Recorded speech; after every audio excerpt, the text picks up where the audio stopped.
Hello friends, welcome to my channel complete English grammar.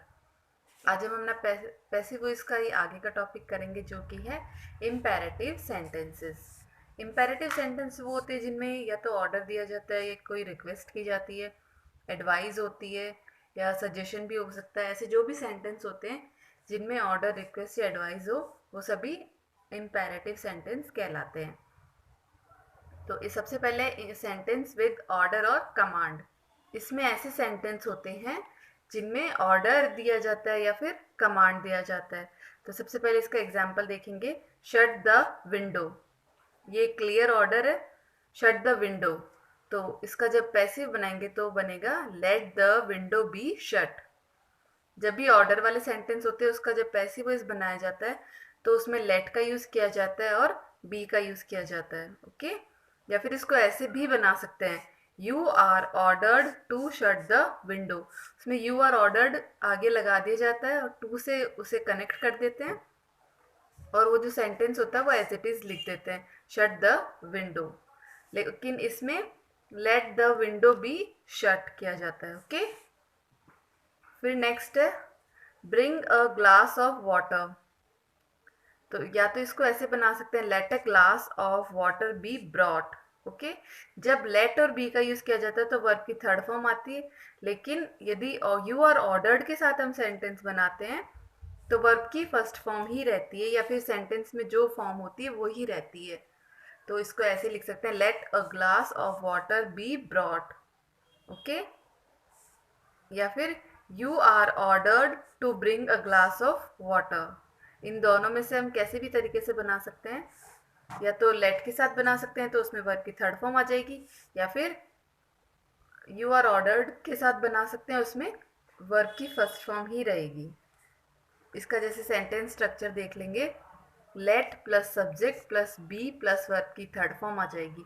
ये late के साथ जब हम पैसिव वॉइस बनाएंगे तब आएगा, और जब हम यू आर ऑर्डर्ड के साथ बनाएंगे तो यू आर ऑर्डर्ड टू, उसके बाद वर्ब की first form plus object. Okay, फिर नेक्स्ट है सेंटेंसेस कंटेनिंग रिक्वेस्ट, यानी कि ऐसे सेंटेंस जिनमें रिक्वेस्ट होती है। Please don't disturb me. Okay, request है तो ऑब्वियसली यहाँ पे हर रिक्वेस्ट के सेंटेंस में मोस्टली प्लीज आता ही है। प्लीज डोंट डिस्टर्ब मी, तो इसका जब हम पैसिव वॉइस बनाएंगे तो you are requested not to disturb me, क्योंकि यहाँ डोंट है तो डोंट को हम नॉट टू लिख देंगे, you are requested not to disturb me आ जाएगा। ओके, और प्लीज हट जाएगा।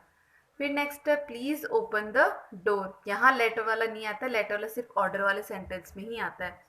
रिक्वेस्ट वाले सेंटेंस में लेट से सेंटेंस नहीं बनता, उसमें सिर्फ यू आर रिक्वेस्टेड से ही सेंटेंस बनता है। तो नेक्स्ट है प्लीज ओपन द डोर। इसका हो जाएगा you are requested to open the door. इसका सेंटेंस स्ट्रक्चर हो जाएगा you are requested plus verb की फर्स्ट फॉर्म प्लस ऑब्जेक्ट आ जाएगा। फिर नेक्स्ट है सेंटेंसेस विद सजेशन। ऐसे सेंटेंस जिनमें सजेशन दिया जाता हो, जैसे हेल्प द डिसेबल्ड। तो इसका जब हम पैसिव वॉइस बनाएंगे वो the disabled should be helped. Okay, ये जो फर्स्ट फॉर्म है वो थर्ड फॉर्म में चेंज हो जाएगी और बी आ जाएगा। लव योर कंट्री, तो इसका हो जाएगा your country should be loved. जैसे उसमें लेट से सेंटेंस बना था, इसमें शुड और बी से सेंटेंस बनेगा। ओके, सब्जेक्ट आ जाएगा, उसके बाद शुड बी और वर्ब की थर्ड फॉर्म आ जाएगी। The disabled should be helped, your country should be loved. Okay, फिर नेक्स्ट है sentences with advice. Do not smoke, तो इसका हो जाएगा you are advised not to smoke. फिर आता है थिंक बिफोर यू स्पीक, इसका हो जाएगा you are advised to think before you speak. जब एडवाइज्ड, रिक्वेस्टेड या फिर ऑर्डर्ड टू ऐसे सेंटेंस आते हैं तो हमेशा वर्ब की फर्स्ट फॉर्म ही रहती है, अदरवाइज सभी पैसिव वॉइस में वर्ब की थर्ड फॉर्म का यूज किया जाता है। फिर नेक्स्ट है सेंटेंसेस विद डबल पैसिव। ये तो हमारे इम्पेरेटिव सेंटेंस थे। अब कुछ ऐसे सेंटेंस होते हैं जिनमें डबल पैसिव बनता है, यानी कि जिनमें दो सब्जेक्ट होते हैं या दो ऑब्जेक्ट होते हैं, तो उनका कैसे सेंटेंस बनेगा, they looted the shop and took away the money. तो इसमें दो सब्जेक्ट है, they looted the shop and took away the money, दो सेंटेंस हो गए। तो the shop was looted, they looted the shop का हो गया they the shop was looted. By them कभी नहीं लिखा जाता है, इसको बाय देम लिखना ज़रूरी नहीं है बिकॉज जो इसका सब्जेक्ट है वो अननोन है इसलिए। फिर एंड आ गया, टुक अवे द मनी, तो इसका हो जाएगा the money was taken away. ये दोनों सेंटेंस का अलग अलग पैसिव बन जाएगा। फिर नेक्स्ट है the police arrested the thieves and send them to the jail.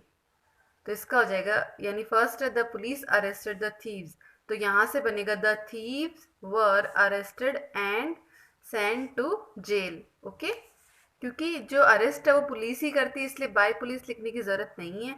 The thieves were arrested, यहाँ पे आ जाएगा and sent them to jail, क्योंकि यहाँ थीव्स पहले ही डिस्क्राइब्ड है तो उन्हें ही जेल भेजा जाएगा, अंडरस्टूड है। तो एंड सेंट टू जेल आ जाएगा। ओके, फिर नेक्स्ट है वर्ब्स विद टू ऑब्जेक्ट्स, यानी कि जो ऐसी वर्ब्स होती है जहाँ दो ऑब्जेक्ट्स होते हैं, जैसे he gave me a purse. Okay, he gave me भी एक ऑब्जेक्ट है, अ पर्स भी एक ऑब्जेक्ट है, तो इसको कैसे बनाएंगे, आई was given a purse by him. इसमें हमने आई को सब्जेक्ट बना दिया और फिर पैसिव वॉइस बना दिया इसका, या फिर हम इस अ पर्स को भी एज ए सब्जेक्ट यूज कर सकते हैं, a purse was given to me by him. Okay, he का तो दोनों में बाय हिम हो जाएगा, I was given a purse ऐसे भी बना सकते हैं, या फिर a purse was given to me by him भी बना सकते हैं, दोनों ही करेक्ट है। जब दो ऑब्जेक्ट हो तो हम किसी भी एक ऑब्जेक्ट को एज ए सब्जेक्ट यूज करके सेंटेंस बना सकते हैं।